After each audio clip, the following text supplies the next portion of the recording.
Hello नमस्ते साथीहरु, म आज हजुरहरुलाई चनाको एकदमै मिठो खाजा बनाएर देखाउँदैछु। अहिलेको पानी पर्ने सिजनमा बनाएर खानु भयो भने झन् एकदमै मिठो।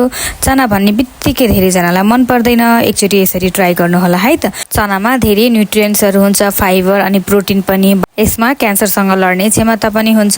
मैले चाहिँ हल्का खस्रो पारेर पिसेको छु, हजुरहरुले मसिनो पारेर पिस्न पनि सक्नुहुनेछ।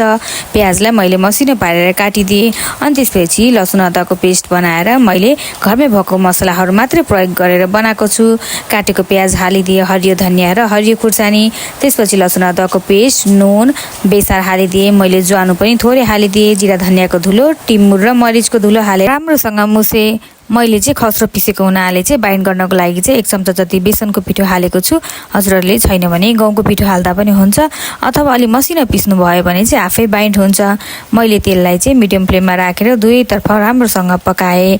हजुरहरुले चाहिँ बच्चालाई दिने हो भने चाहिँ अलि मसिनो पारेर पिस्नु होला। मेरो बच्चाले चाहिँ मज्जाले खायो, हजुरहरु पनि ट्राई गर्नु होला। चनाको यति धेरै फाइदा किन नलिने हैन त। अनि हजुरहरुलाई मेरो कन्टेन्ट मन पर्छ भने च्यानल सब्स्क्राइब अनि लाइक गर्नु होला। छेउमै रहेको बेल आइकन पनि थिच्नु होला है त। धन्यवाद।